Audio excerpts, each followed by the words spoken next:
ನಮಸ್ಕಾರ, ಸುಪ್ರಭಾತಂ ನಲ್ಬೆಳಗು. ಅಧರಂ ಮಧುರಂ ವದನಂ ಮಧುರಂ ನಯನಂ ಮಧುರಂ ಹಸಿತಂ ಮಧುರಂ ಹೃದಯಂ ಮಧುರಂ ಗಮನಂ ಮಧುರಂ ಮಧುರಾಧಿಪತೇ ಅಖಿಲಂ ಮಧುರಂ. ಆತನ ಅಧರವೂ ಮಧುರವೇ, ಉದರವೂ ಮಧುರವೇ. ಕೃಷ್ಣ ಎನ್ನುವಂತಹ ಒಂದು ಪರಮಾಕರ್ಷಣೆ, ಆತನ ನವಿರಾದ ಆ ಕೆಳದುಟಿಯ ಕೆಂಪೂ ಅಷ್ಟು ಮಧುರ, ಆತ ಮಣ್ಣು ತಿಂದ ಆ ಉದರವೂ ಅಷ್ಟೇ ಮಧುರ. ತಾಯಿಗೆ ಬಾಯಲ್ಲಿ ಜಗವನ್ನೇ ತೋರಿದ ಆ ಮುದ್ದು ಕೃಷ್ಣನ ಈ ಕ್ಷಣದ ಸುಖವೇ ಸಾಕಲ್ಲವೇ. ಕೃಷ್ಣ ಅನ್ನುವುದಾಗಿ ಒಂದೊಮ್ಮೆ ನೆನಪಿಸಿಕೊಂಡರೆ ಆ ಬಹುಲ ಚಿಕುಲ ಭಾರಂ ಬದ್ಧ ಪಿಂಚಾವತಂಸಂ, ಕೃಷ್ಣ ಕರ್ಣಾಮೃತದ ಒಂದು ಉದ್ಗಾರವಿದು. ಪುಟ್ಟ ಕೃಷ್ಣ, ಹೆರಳಿನ ತುಂಬ ಗುಂಗುರು ಕೂದಲು, ಆ ಹೆರಳ ಗುಂಗುರು ಕೂದಲ ಭಾರಕ್ಕೆ ಆ ಮುದ್ದು ಪುಟ್ಟು ಮುಖ ಬಾಗಿದೆಯಂತೆ. ಮೊದಲೇ ಭಾರವಿದ್ದ ಹೆರಳಿಗೆ ಕೊಂಡೆಯಲ್ಲೊಂದು ನವಿಲುಗೆರೆಯನ್ನೂ ಸಿಕ್ಕಿಸಿದ ಮೇಲೆ ಅದರ ಭಾರಕ್ಕೆ ಕೆನ್ನೆ ಕೆಂಪಿಟ್ಟಿದೆಯಂತೆ. ಚಪಲ ಚಪಲ ನೇತ್ರಂ ಚಾರುಬಿಂಬಾಧರೋಷ್ಟಂ, ಏನನ್ನೂ ಹುಡುಕುತ್ತಿರುವ ಚಪಲತೆಯನ್ನೇ ತುಂಬಿಕೊಂಡಿರುವ ಆ ತುಂಟ ಕಣ್ಣುಗಳನ್ನು ನೋಡಿದಾಗ ಮೃಗಯತಿ ನಯನಮ್ಮೆ ಮುಗ್ಧ ವೇಷಂ ಮುರಾರೇಹೆ, ಆ ಮುರಾರಿಯ ಮುಗ್ಧ ವೇಷವನ್ನು ನನ್ನ ಮನಸ್ಸು ಸದಾ ಕಾಲ ಹುಡುಕುತ್ತಿದೆ ಎನ್ನುವುದಾಗಿ ಭಗವದ್ಭಕ್ತರು, ಎಲ್ಲ ಯೋಗಿಗಳು ಮುನಿಗಳು ಹೃದಯ ಗಹ್ವರದಲ್ಲಿ ಕೃಷ್ಣನನ್ನು ಕಾಣದೇ ಹುಡುಕುತ್ತಿರುವಾಗ, ಕೃಷ್ಣ ನಿಮ್ಮ ಕೈವಶವಾಗಬೇಕು ಅನ್ನೋದಾದರೆ ಇರುವುದೊಂದೇ ಮಾರ್ಗ, ನಾಮಾಮೃತಪಾನ. ಈ ಬೆಳಗಿನ ಹೊತ್ತು ಕೃಷ್ಣ ಕೃಷ್ಣ ಎನ್ನುವಂತಹ ಆ ಪರಮ ದಿವ್ಯಾಕ್ಷರ ಮಂತ್ರದ ಪಾನವನ್ನು ಮಾಡುತ್ತಿದ್ದರೆ ಸಾಕು, ಪುನರುಚ್ಚಾರವನ್ನು ಮಾಡುತ್ತಿದ್ದರೆ ಸಾಕು, ಕೃಷ್ಣ ಕಷ್ಟ ಕೋಟಿಗಳನ್ನೆಲ್ಲ ಕಳೆದು ಬಿಡ್ತಾನೆ. ಅಂತಹ ಮಧುರಾಕ್ಷರವಾದಂತಹ ಕೃಷ್ಣ ನಾಮದ ಮಹಿಮೆಯನ್ನು ಸಾರುವ ಭಾಗವತ ಕಥಾ ಪುರಾಣದ ಸಪ್ತಾಹ ಶ್ರವಣದಿಂದ ಏನೆಲ್ಲ ಆಗಬಹುದು ಅನ್ನುವುದನ್ನು ಇಲ್ಲಿ ನಾವು ನಿಮಗಾಗಿ ಹೇಳ್ತಾ ಇದ್ದೇವೆ. ಆಸಕ್ತಿಯಿಂದ ಕಥೆಯನ್ನು ಆಲಿಸ್ತಾ ಇರುವಂತಹ ಸಕಲ ಸದ್ಭಕ್ತರಿಗೂ ಕೃಷ್ಣ ಪ್ರಿಯರಿಗೂ ಈ ದಿನದ ಸಂಚಿಕೆಗೆ ಹಾರ್ದ ಸ್ವಾಗತವನ್ನು ಬಯಸ್ತಾ ಇದ್ದೇವೆ.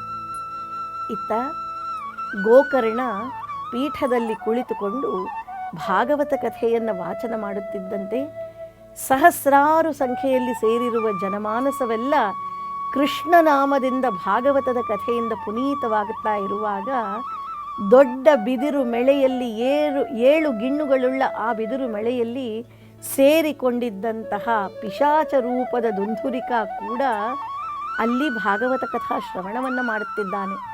ಪ್ರಥಮ ಸ್ಕಂಧ ಮುಗಿದಾಗ ಒಂದು ಗಿಣ್ಣು ಸೀಳಿದೆ, ದ್ವಿತೀಯ ಸ್ಕಂಧಕ್ಕೆ ಎರಡನೆಯ ಗಿಣ್ಣು, ತೃತೀಯ ಸ್ಕಂಧಕ್ಕೆ ಮೂರನೆಯ ಗ್ರಂಥಿ, ಹೀಗೆ 7 ದಿನಗಳ ಪರ್ಯಂತ ಗೋಕರ್ಣ ಸಮಗ್ರವಾಗಿ 12 ಸ್ಕಂಧಗಳನ್ನು ವಾಚನ ಮಾಡುವಾಗ ಆ ಬಿದಿರು ಮೆಳೆಯಲ್ಲಿದ್ದಂತಹ 7 ಗಿಣ್ಣುಗಳು 7 ಗ್ರಂಥಿಗಳು ಕೂಡ ತಾವಾಗಿ ಸಿಡಿದು ಹೋಗಿದೆಯಂತೆ. ಮಹಾರವದೊಡನೆ, ದೊಡ್ಡದಾದ ಶಬ್ದದೊಡನೆ ಈ 7 ಗಿಣ್ಣುಗಳು ಸೀಳಿ ಹೋಗಿವೆ. 7 ದಿನಗಳೊಳಗಾಗಿ 12 ಸ್ಕಂಧಗಳನ್ನು ಕೇಳುವ ಭಾಗ್ಯ ಅಲ್ಲಿ ನೆರೆದಂತಕ್ಕಂತಹ ಎಲ್ಲ ಭಕ್ತರಿಗೆ.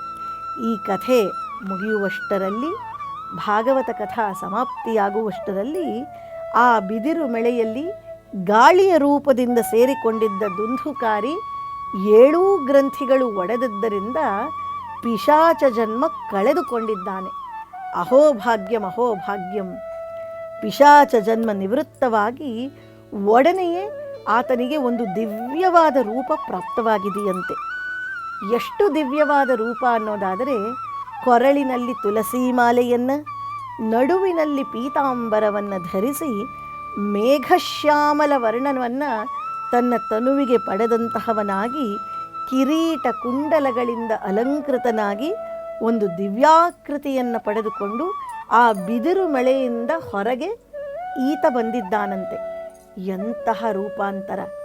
ಪಿಶಾಚಿಯ ರೂಪದಲ್ಲಿದ್ದ ದುಂದುಕಾರಿ ಇದೀಗ ಸರ್ವಾಂಗ ಸುಂದರನಾಗಿ ಸರ್ವಲಕ್ಷಣ ಸಂಪನ್ನನಾಗಿ ಬಿದಿರು ಮಳೆಯಿಂದ ಹೊರಗೆ ಬಂದಿದ್ದಾನೆ.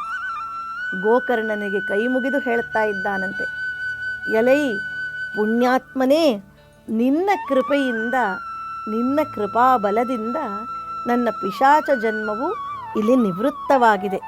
ಆಹಾ, ಲೋಕದಲ್ಲಿ ಭಾಗವತ ಒಂದೇ ಪರಮ ಪಾಪಗಳನ್ನು ನೀಗತಕ್ಕಂತಹ, ಅನೇಕ ಜನ್ಮ ಸಂಪ್ರಾಪ್ತ ಪಾಪಗಳನ್ನು ಕಳೆಯತಕ್ಕಂತಹ ಸುಲಭೋಪಾಯವಾದ ಮಾರ್ಗ. ಇದನ್ನು ಖಂಡಿತವಾಗಿಯೂ ನಾನೇ ಸಾಕ್ಷೀಕರಿಸಿಕೊಂಡಿದ್ದೇನೆ. ಹಾಗಾಗಿ ಭಾಗವತ ಒಂದೇ ಪರಮಧನ್ಯವಾದದು, ಸಮಸ್ತ ಪಾಪಗಳನ್ನು ನೀಗಿಸತಕ್ಕದು, ಪಿಶಾಚಾದಿ ಕ್ರೂರ ಜನ್ಮಗಳನ್ನು ಕೂಡ ನಿವೃತ್ತಿ ಮಾಡುವ ಶಕ್ತಿ ಕೇವಲ ಭಾಗವತಕ್ಕೆ ಮಾತ್ರ ಇರುವಂಥದ್ದು.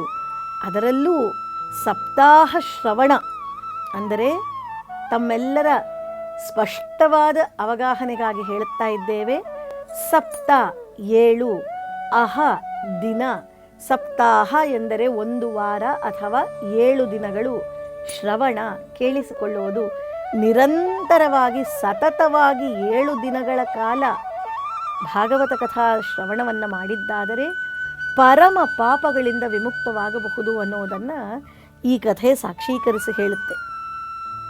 ಸಪ್ತಾಹ ಶ್ರವಣ ವಿಧಿಗೆ ಸಮನಾದಂತಹ ಮತ್ತೊಂದು ಧರ್ಮವಿಲ್ಲ. ಇದೇ ಮುಕ್ತಿಗೆ ಸರ್ವೋತ್ತಮವಾದಂತಹ ಸಾಧನ. ಇದಕ್ಕೆ ಸಮಸ್ತ ಪಾಪಗಳು ನಡುಗಿ ಹೋಗುತ್ತವೆ. ಎಂತಹ ಕ್ರೂರ ಪಾತಕಗಳಾದರೂ ಸರಿಯೇ, ಅಗ್ನಿಯಲ್ಲಿ ಹಾಕಿದ ಸೆಮೆತ್ತುಗಳಂತೆ ಅಲ್ಲೇ ಉರಿದು ಹೋಗುತ್ತದೆ, ಕ್ಷಣ ಮಾತ್ರದಲ್ಲಿ ದಗ್ಧವಾಗುತ್ತದೆ. ಹೀಗೆಲ್ಲ ಹೇಳುವ ಭಾಗವತ ಕಥಾಶ್ರವಣದ ಪುಣ್ಯ ಮತ್ತೆಷ್ಟು ವಿಸ್ತೃತ ನೋಡೋಣ ವಿರಾಮದ ನಂತರ. ಈ ಕಾಲದಲ್ಲಿ ಅರ್ಥಾತ್ ಕಲಿಯುಗದಲ್ಲಿ ಲೋಕದಲ್ಲಿ ಅತ್ಯಂತ ಕನಿಷ್ಠ ಪಕ್ಷ ನ್ಯೂನಾತಿ ನ್ಯೂನ 1 ಆವರ್ತಿಯಾದರೂ ಭಾಗವತ ಕಥೆಯನ್ನು ಕೇಳದೆ ಹೋದರೆ ಈ ನರಜನ್ಮ ಬಂದೂ ನಿರರ್ಥಕವೇ. 1 ಬಾರಿಯಾದರೂ ಪೂರ್ಣ ಜೀವಿತಾವಧಿಯಲ್ಲಿ ಕನಿಷ್ಠ ಭಾಗವತ ಕಥೆಯನ್ನು ಪೂರ್ಣವಾಗಿ ಕೇಳಲೇಬೇಕು. ಕೇವಲ ನಶ್ವರವಾದ ಈ ಮನುಷ್ಯ ದೇಹ ಶರೀರವಿರುವಾಗ ಈಶ್ವರ ಸ್ವರೂಪವಾದಂತಹ ಕಥೆಯನ್ನು, ಶುಕಮುನಿ ಪ್ರಣೀತವಾದಂತಹ ಲೋಕೋತ್ತರವಾದ ಈ ಕಥೆಯನ್ನು ಕೇಳಲೇಬೇಕು. ಕೇಳದೆ ಹೋದರೆ ಈ ದೇಹವನ್ನು ಹೊತ್ತು ಫಲವಾದರೂ ಏನು ಸ್ವಾಮಿ? ಇಂತಹ ನಶ್ವರವಾದ ದೇಹವನ್ನು ಹೊತ್ತು ಏಕಿರಬೇಕು? ಈ ದೇಹವೋ ಮಲಮೂತ್ರಾದಿ ದುರ್ಗಂಧಗಳನ್ನು ತುಂಬಿಕೊಂಡಿರುವಂತಹ ಒಂದು ಕೆಟ್ಟ ಕೊಳೆತು ನಾರುವ ಗೂಡು ಅನ್ನುವುದನ್ನು ನಾವೆಲ್ಲರೂ ಬಲ್ಲೆವು. ಎಲುಬುಗಳೆಂಬ ಸ್ತಂಭಗಳನ್ನು ನಿಲ್ಲಿಸಿ, ನರಗಳೆಂಬ ಹಗ್ಗಗಳಿಂದ ಬಿಗಿದು, ರಕ್ತ ಮಾಂಸಗಳ ಮೆತ್ತನೆಯ ಹಾಸಿಗೆಯನ್ನು ಹಾಸಿ, ಚರ್ಮದಿಂದ ಮುಚ್ಚಿದ ಒಂದು ಸಣ್ಣ ಮನೆಯಲ್ಲದೆ ಈ ದೇಹ ಮತ್ತೇನು? ಈ ದೇಹ ಏನಾದರೂ ಪುಣ್ಯಪ್ರಾಪ್ತಿಯಾಗಬೇಕಾದರೆ ಮನೆಯಲ್ಲಿ ದೇವರ ಮನೆ ಇರಬೇಕಲ್ಲವೇ? ಆ ದೇವರ ಮನೆಯಲ್ಲಿ ದೇವರು ಸ್ಥಾಪಿತನಾಗಿರಬೇಕಲ್ಲವೇ? ಆ ಸ್ಥಾಪನಾ ವಿಧಿಯೇ ಈ ಭಾಗವತ ಕಥಾಶ್ರವಣ. ಹಾಗಾಗಿ ಮೂಳೆ ಮಾಂಸಗಳು ರಕ್ತ ಮಜ್ಜೆಗಳು ತುಂಬಿರುವಂತಹ ಈ ನಶ್ವರ ದೇಹಕ್ಕೆ ಸ್ವಲ್ಪವಾದರೂ ಪುಣ್ಯ ತಗುಲಬೇಕಾದರೆ ಭಾಗವತ ಕಥಾಶ್ರವಣವನ್ನು 1 ಸಾರಿಯಾದರೂ ಮಾಡಲೇಬೇಕು ಎನ್ನುವುದಾಗಿ. ಜರ ರೋಗಗಳು ಅಡರಿಕೊಂಡು ಸದಾ ಬಳಲುವ ಈ ದೇಹಕ್ಕೆ ಬಳಲಿಕೆ ಬಿಟ್ಟರೆ ಮತ್ತೇನು ಉಳಿದಿದೆ? ನೋವು ಕಳೆದು ನಲಿವು ಬರಬೇಕಾದರೆ ನಿಜವಾದ ನಲಿವು ಪರಮಾತ್ಮ ಧ್ಯಾನ. ಈ ಭಾಗವತ ಕಥಾಶ್ರವಣ ಮಾಡಬೇಕು. ಎಷ್ಟು ತುಂಬಿದರೂ ಕ್ಷಣದಿಂದ ಕ್ಷಣಕ್ಕೆ ಕೊಳೆಯುವ ದೇಹ. ಒಂದು ಅತ್ಯಂತ ಪರಮ ಸುಲಭವಾದ ಮಾರ್ಗವನ್ನು ಭಾಗವತ ತೋರಿಸುತ್ತೆ. ಬೆಳಗಾಗಿ ಎದ್ದು ನಾವು ಅನ್ನವನ್ನು ಮಾಡಿದರೆ ಅತ್ಯಂತ ಹಸಿಯಾಗಿ ತಾಜಾ ಅನ್ನವನ್ನು ತಯಾರು ಮಾಡುತ್ತೇವೆ. ಸ್ವಲ್ಪ ಹೊತ್ತು ಇಳಿದ ಕೂಡಲೇ ಸಾಯಂಕಾಲಕ್ಕೆ ರಾತ್ರಿಗೆ ಆ ಅನ್ನ ಹಳಸಿ ಹೋಗುತ್ತೆ. ಅಂದ ಮೇಲೆ ಆ ಅನ್ನವನ್ನು ತಿಂದ ಈ ಶರೀರವೂ ಹಳಸುವುದೇ ಅಲ್ಲವೇ? ಶರೀರ ಕೂಡ ಪೂರ್ಣವಾಗಿ ಹಳಸಿ ಹೋಗುವುದು. ಹಳಸಿ ಹೋಗುವ ಮುನ್ನ ದೇವರಿಗೆ ನೈವೇದ್ಯವಾದರೆ ಅದಕ್ಕಿಂತ ಮತ್ತೇನು ಭಾಗ್ಯ ಬೇಕು? ಹಳಸುವುದಂತೂ ಖಚಿತವೇ. ಅದಕ್ಕೆ ಮುನ್ನ ದೇವರಿಗೆ ನೈವೇದ್ಯವಾದರೆ ಬದುಕು ಸಾರ್ಥಕವಲ್ಲವೇ? ಹಾಗಾಗಿ ಇಂತಹ ಕಥೆಗಳನ್ನು ಕೇಳಲೇಬೇಕು ಎನ್ನುವುದಾಗಿ ಭಾಗವತ ನಮಗಾಗಿ ಹೇಳುತ್ತೆ. ದೇಹವನ್ನು ಆತ್ಮಜ್ಞಾನಿಗಳು ಕ್ರಿಮಿಗಳೆಂದು ಕರೆದಿದ್ದಾರೆ, ಕಲ್ಮಶವೆಂದು ಕರೆದಿದ್ದಾರೆ, ನಿಸ್ಸಾರವಾದ ಬೂದಿ ಎನ್ನುವುದಾಗಿ ಕರೆದಿದ್ದಾರೆ. ಹೀಗೆ ಎಲ್ಲವೂ ಕೊಳೆತು ನಾರುವ ವಸ್ತುಗಳಾಗಿರುವಂತಹ ನಮ್ಮ ದೇಹದ ತಡಿಕೆ ಚೆನ್ನಾಗಿ ಸಂಸ್ಕೃತವಾಗಬೇಕಾದರೆ, ಸಂಸ್ಕರಣೆ ಹೊಂದಬೇಕಾದರೆ ಭಗವನ್ನಾಮ ಒಂದೇ ದಾರಿ. ಇದನ್ನು ಮಾಡಬೇಕು. ಸಪ್ತಾಹ ಶ್ರವಣದಿಂದ ಶ್ರೀಕೃಷ್ಣನನ್ನು ಕಣ್ಣಿಗೆ ತಂದು ನಿಲ್ಲಿಸಿದ್ದೀಯೇ ಗೋಕರ್ಣ, ಅಪ್ಪ ಧನ್ಯವಾದಗಳು ಎನ್ನುವುದಾಗಿ ಆ ಪಿಶಾಚ ರೂಪವನ್ನು ಕಳೆದುಕೊಂಡ ದುಂದುಕಾರಿ ಇಲ್ಲಿ ಹೇಳುತ್ತಾ ಇದ್ದಾನೆ. ನೀರಿನಲ್ಲಿ ಗುಳ್ಳೆಗಳು ಹುಟ್ಟುತ್ತವೆ, ಕಲ್ಮಶದಲ್ಲಿ ಕ್ರಿಮಿಗಳು ಹುಟ್ಟುತ್ತವೆ. ನಾವು ಭೂಲೋಕದಲ್ಲಿ ಮನುಷ್ಯರು ಹುಟ್ಟುತ್ತೇವೆ. ನಮ್ಮೆಲ್ಲರಿಗೂ ತಿಳಿದಿದೆ, ಒಂದಲ್ಲ ಒಂದು ದಿನ ಸತ್ತೇ ಸಾಯುತ್ತೇವೆ ಅನ್ನುವ ಸತ್ಯ ನಮ್ಮೆಲ್ಲರಿಗೂ ತಿಳಿದಿದೆ. ಆದರೂ ಹುಟ್ಟುತ್ತೇವೆ. ಹೀಗೆಯೇ ಪಾಪಗಳು ಕೂಡ, ಅವನತಿಯನ್ನು ತಿಳಿದಿದ್ದರೂ ಕೂಡ ಪಾಪಗಳು ಹುಟ್ಟುತ್ತವೆ. ಆದರೆ ಶೀಘ್ರವಾಗಿ ಅವನತಿಯನ್ನು ಕೊಟ್ಟು ಸದ್ಗತಿಯನ್ನು ಕೊಡಬೇಕಾಗಿರುವುದು ನಮ್ಮ ಜವಾಬ್ದಾರಿ. ಹಾಗಾಗಿ ಇಂತಹ ಕಾರ್ಯಕ್ರಮಗಳು, ಹಾಗಾಗಿ ಇಂತಹ ಕಥೆಗಳಿಗೆ ನಾವು ಪೂರ್ಣ ಮಾನಸವನ್ನಿಟ್ಟು ಚಿತ್ತಾರ್ಪಿತರಾಗಿ ಹರಿಚಿತ್ತವನ್ನರಿತುಕೊಳ್ಳುವಂತಹ ಪ್ರಯತ್ನವನ್ನು ಮಾಡಬೇಕು. ಜಡವಾಗಿ ಒಣಗಿದ ಕಟ್ಟಿಗೆಯೂ ಕೂಡ ಭಿನ್ನವಾಗಿ ಬಿದಿರು ಮೆಳೆ ಅದರ ಗ್ರಂಥಿಗಳು ಒಡೆಯಬೇಕಾದರೆ ಅಲ್ಲಿ ಕೃಷ್ಣ ಕಾರುಣ್ಯವಲ್ಲದೆ ಮತ್ತೇನು? ಆ ಗಿಣ್ಣುಗಳು ಗ್ರಂಥಿಗಳು ಒಡೆಯದೇ ಹೋಗಿದ್ದರೆ ಆ ಪಿಶಾಚ ಜನ್ಮಕ್ಕೆ ಮುಕ್ತಿಯಾಗ್ತಾ ಇರಲಿಲ್ಲ. ಆ ಗಟ್ಟಿಯಾದ ಬಿದಿರು ಮೆಳೆಯ ಗ್ರಂಥಿಗಳೇ ಒಡೆದು ಹೋಗಬೇಕಾದರೆ ಇನ್ನು ಪರಮ ಸೂಕ್ಷ್ಮವಾಗಿರುವ ನಮ್ಮ ಮನಸ್ಸಿನ ಗ್ರಂಥಿಗಳು, ಗಂಟುಗಳು ಬಿಚ್ಚಿಕೊಳ್ಳಲಾರದವೇನು? ಪ್ರಯತ್ನ ಬೇಕಷ್ಟೆ. ಮನಸ್ಸಿನಲ್ಲಿರುವ ಕಗ್ಗಂಟುಗಳು ಕೂಡ ಖಂಡಿತ ಕಳಚಿಕೊಳ್ಳುತ್ತವೆ. ಪ್ರಯತ್ನವನ್ನು ನಾವು ಮಾಡಬೇಕು. ಸಪ್ತಾಹ ಶ್ರವಣವನ್ನು ಮಾಡುವುದೇ ಆದರೆ ಅಜ್ಞಾನವೆಲ್ಲ ಕರಗಿ ಸುಜ್ಞಾನ ದೀಪ್ತಿ ಹೊಳೆಬೆಳಕು ನಮ್ಮ ಜೀವನದಲ್ಲಿ ತುಂಬುತ್ತೆ. ಮುಕ್ತಿ ಸಿದ್ಧವಾಗುತ್ತೆ. ಇಂದಲ್ಲ ನಾಳೆ ಸತ್ತಾಗ ವಿಷ್ಣು ಸಾಯುಜ್ಯವೋ ಶಿವ ಸಾಯುಜ್ಯವೋ ನಮ್ಮ ಪ್ರಾರ್ಥನಾ ಅನುಸಾರವಾಗಿ ನಮಗೆ ಖಂಡಿತವಾಗಿಯೂ ದೊರೆಯುತ್ತೆ. ಹೀಗೆ ಆ ಗೋಕರ್ಣನನ್ನು ಕುರಿತು ಅನೇಕ ಸ್ತುತಿವಾಚನಗಳನ್ನು ಈ ದುಂದುಕಾರಿ ಮಾಡುತ್ತಾ ಇರುವಾಗ, ತನ್ನ ಪೈಶಾಚಿ ರೂಪವನ್ನು ಕಳೆದುಕೊಂಡು ಆ ಗೋಕರ್ಣನಿಗೆ ಧನ್ಯವಾದ ಸಮರ್ಪಣೆ ಮಾಡುತ್ತಾ ಇರುವಾಗ ಅಲ್ಲೊಂದು ಮಹಾದ್ಭುತ ಸಂಭವಿಸಿದಂತೆ. ನೋಡಿ, ಕಥೆಯ ಒಂದೊಂದು ತಿರುವಿನಲ್ಲೂ, ಒಂದೊಂದು ಮಜಲಿನಲ್ಲೂ ಒಂದೊಂದು ಪರಮಾದ್ಭುತದ ಒಂದು ಅವತರಣಿಕೆಯನ್ನು ನಾವು ನೋಡ್ತಾ ಇದ್ದೇವೆ. ಏನಾಗಿದೆಯಪ್ಪ ಅನ್ನೋದಾದರೆ, ಆಕಾಶ ಮಾರ್ಗದಿಂದ ಒಂದು ದಿವ್ಯವಾದ ವಿಮಾನ ಬಂದು ಎಲ್ಲಿ ಭಾಗವತ ಕಥಾ ಶ್ರವಣವಾಗಿತ್ತೋ ಅಲ್ಲಿಗೆ ಬಂದು ನಿಂತಿದೆಯಂತೆ. ದಿವ್ಯವಾದ ವಿಮಾನವೊಂದು ಬಂದು ನಿಂತಿದೆ. ಅಲ್ಲಿ ತೇಜೋವಿಶಿಷ್ಟವಾದ ವಿಷ್ಣುದೂತರು ಆ ವಿಮಾನವನ್ನೇರಿ ಬಂದಿದ್ದಾರೆ. ಅಲ್ಲಿದ್ದವರೆಲ್ಲರೂ ಬಿಟ್ಟ ಕಣ್ಣು ಬೆಕ್ಕಸ ಬೆರಗಾಗಿ ನೋಡುತ್ತಿದ್ದಂತೆ ಆ ವಿಷ್ಣು ದೂತರು ಬಂದು ವಿಮಾನದಿಂದಿಳಿದು ಈ ದುಂದುಕಾರಿ ಎನ್ನುವ ಪರಮ ಪಾಪಿ ಯಾರಿದ್ದನೋ, ಪಿಶಾಚಿ ರೂಪದಲ್ಲಿದ್ದನೋ, ಮತ್ತೆ ದಿವ್ಯಾಂಗವನ್ನು ಪಡೆದುಕೊಂಡನೋ, ಅವನನ್ನು ಆ ವಿಮಾನದಲ್ಲಿ ಕುಳ್ಳಿರಿಸಿಕೊಂಡು ಊರ್ಧ್ವಲೋಕ ಗಮನವನ್ನು ಮಾಡಿಯೇ ಬಿಟ್ಟಿದ್ದಾರಂತೆ. ವಿಷ್ಣುದೂತರು ಬಂದು ಪುಷ್ಪಕ ವಿಮಾನದಲ್ಲಿ ದುಂದುಕಾರಿಯನ್ನು ಕರೆದುಕೊಂಡು ಊರ್ಧ್ವಲೋಕಕ್ಕೆ ಹೊರಟೇ ಹೋಗಿದ್ದಾರೆ. ಆ ದುಂದುಲಿ ಪುತ್ರನನ್ನು ಕೈ ಹಿಡಿದು ವಿಷ್ಣುದೂತರು ವಿಮಾನದಲ್ಲಿ ಬರಮಾಡಿಕೊಂಡು ಮೇಲಕ್ಕೆ ಹಾರಿ ಹೋಗಿದ್ದಾರೆ. ಇಷ್ಟರಲ್ಲಿ ಗೋಕರ್ಣ ಅತ್ಯಂತ ಆಶ್ಚರ್ಯಚಕಿತನಾಗಿ ಹರಿದಾಸರನ್ನೆಲ್ಲ, ಅಲ್ಲಿದ್ದ ಭಕ್ತರನ್ನೆಲ್ಲ ನೋಡುತ್ತಾ ಕೇಳ್ತಾ ಇದ್ದಾನಂತೆ. ಅಲ್ಲ, ಇಷ್ಟು ಸಾಗರೋಪಾದಿಯಲ್ಲಿ ಇಷ್ಟೊಂದು ಜನ ಕಥೆಯನ್ನು ಕೇಳಿದ್ದಾರೆ, ಆದರೆ ದುಂದುಕಾರಿ ಒಬ್ಬನನ್ನು ಮಾತ್ರ ವಿಷ್ಣುದೂತರು ಕರೆದುಕೊಂಡು ಹೋಗಿದ್ದಾರೆ. ಇದು ಸ್ವಲ್ಪ ಪಕ್ಷಪಾತವಲ್ಲವೇ? ಕಥೆಯನ್ನು ಹೇಳಿದ ನಾನು, ಕೇಳಿದ ಇಷ್ಟೊಂದು ಮಂದಿ ಎಲ್ಲರೂ ಇಲ್ಲೇ ಇದ್ದೇವೆ. ಆದರೆ ಪರಮ ಪಾಪಿಯಾಗಿದ್ದ ದುಂದುಕಾರಿ ಇದೀಗ ವಿಷ್ಣು ಲೋಕಕ್ಕೆ ಹೊರಟು ಹೋಗಿದ್ದಾನೆ ವಿಷ್ಣು ದೂತರೊಡನೆ. ಇದು ಸ್ವಲ್ಪ ಪಕ್ಷಪಾತವಲ್ಲವೇ ಅನ್ನುವುದಾಗಿ ಆತ ಅಲ್ಲಿರುವಂತಹ ಹರಿದಾಸರಲ್ಲಿ ನಿಷ್ಕರ್ಷೆಯನ್ನು ಮಾಡುತ್ತಾ ಇದ್ದಾರಂತೆ. ಆಗ ಅವರಲ್ಲಿ ಹಿರಿಯರು ಹೇಳ್ತಾರಂತೆ, ಗೋಕರ್ಣ, ಚೆನ್ನಾಗಿ ತಿಳಿಯದೆ ಮಾತನಾಡುವುದು ಬೇಡ. ನೀನು ಬ್ರಹ್ಮಜ್ಞಾನಿ ಇದ್ದೀಯೆ, ಸರಿಯಾಗಿ ಅರಿತು ಮಾತನಾಡು, ಈ ರೀತಿಯಲ್ಲಿ ಮಾತನಾಡು ಎನ್ನುವುದಾಗಿ ಹೇಳಿದ್ದಾರೆ.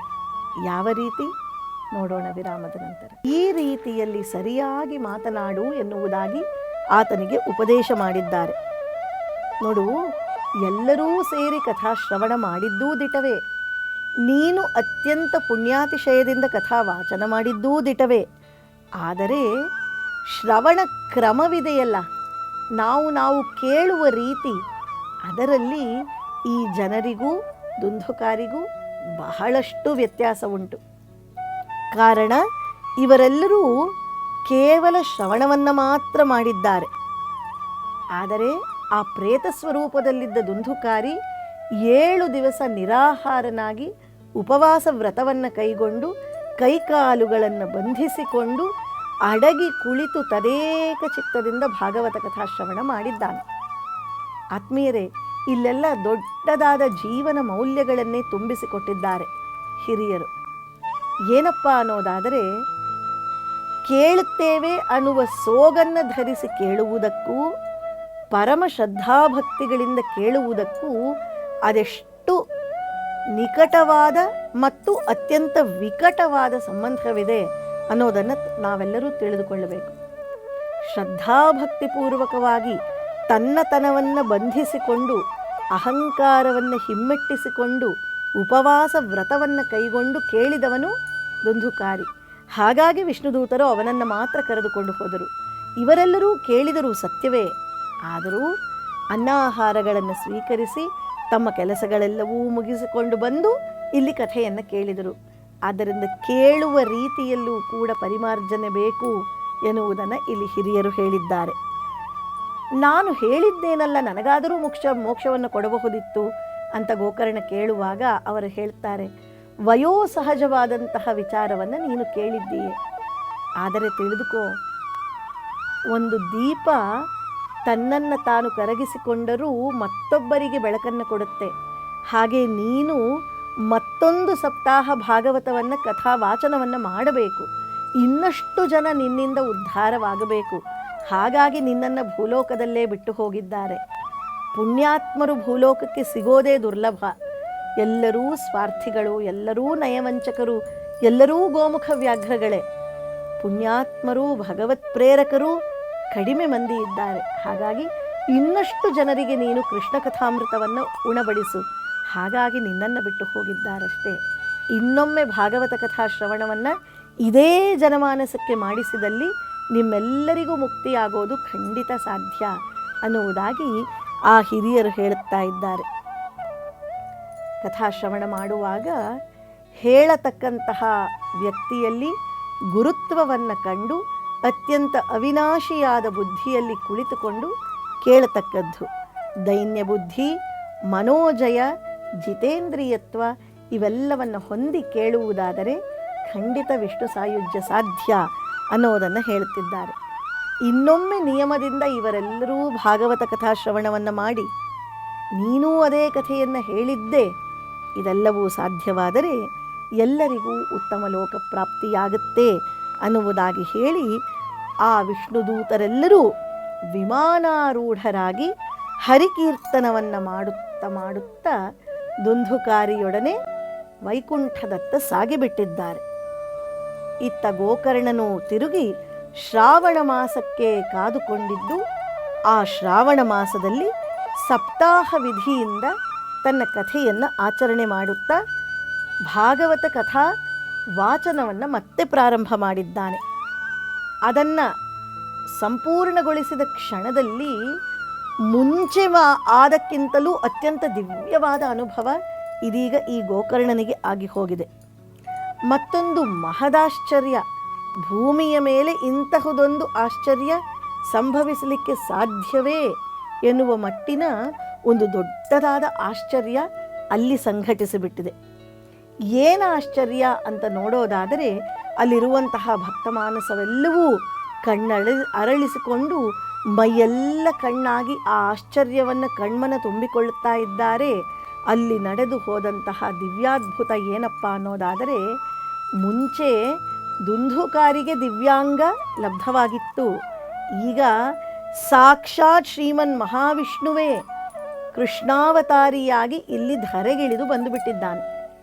ಎರಡನೆಯ ಬಾರಿಗೆ ಭಾಗವತ ಕಥಾಶ್ರವಣ ಹೇಗೆ ನಡೆಯಿತೋ ವಿಧಿವತ್ತಾಗಿ ಆ ಕ್ಷಣದಲ್ಲಿ ಸಾಕ್ಷಾತ್ ಶ್ರೀಕೃಷ್ಣನೇ ಧರೆಗಿಳಿದು ಬಂದುಬಿಟ್ಟಿದ್ದಾನೆ.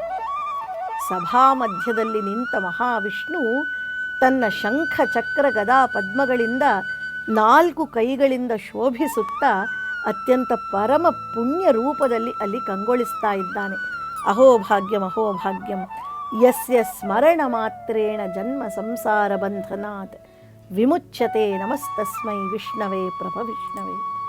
ಯಾರ ಸ್ಮರಣೆ ಮಾತ್ರದಿಂದ ಸಂಸಾರ ಸಾಗರದಲ್ಲಿರತಕ್ಕಂತಹ ದುಃಖಗಳು ವಿನಾಶ ಹೊಂದುತ್ತವೆಯೋ ಅಂತಹ ಸ್ವಾಮಿಗೆ ನಮಸ್ಕಾರವು ಪುನರ್ನಮಸ್ಕಾರವು ಎನ್ನುತ್ತಾ ಅಲ್ಲಿ ನೆರೆದ ಶತಕೋಟಿ ಭಕ್ತರು ಕೂಡ ಕೈಯೆತ್ತಿ ಮುಗಿದಿದ್ದಾರೆ. ಗೋಕರ್ಣ ಕೂಡ ಪಾದಕ್ಕೆ ಬಿದ್ದು ನಮಿಸಿದ್ದಾನೆ. ಇವರೆಲ್ಲರ ಭಕ್ತಿಗೆ ವಿಷ್ಣು ಒಲಿದ ಪರಿ ಹೇಗೆ? ಈ ಕಥೆಯ ಸ್ವಾರಸ್ಯ ಮುಂದೇನು ಎಲ್ಲವನ್ನು ನೋಡೋಣ ಮುಂದಿನ ಸಂಚಿಕೆಯಲ್ಲಿ. ಅಲ್ಲಿಯವರೆವಿಗೂ ಮಾಡುವ ಪುಣ್ಯ ಕಾರ್ಯಗಳ ಸಂಖ್ಯೆಯನ್ನು ವರ್ಧಿಸಿಕೊಳ್ಳೋಣ. ನಮ್ಮಿಂದ ಮತ್ತೊಬ್ಬರಿಗೆ ನೆರವಾಗುವಂತೆ ಒಂದು ಉತ್ತಮವಾದ ಬದುಕನ್ನು ಬದುಕೋಣ. ಶ್ರೇಯೋಸ್ತು ಸದಾ ವಿಜಯೋಸ್ತು. ಕೃಷ್ಣಾರ್ಪಣಮಸ್ತು. ನಮಸ್ಕಾರ.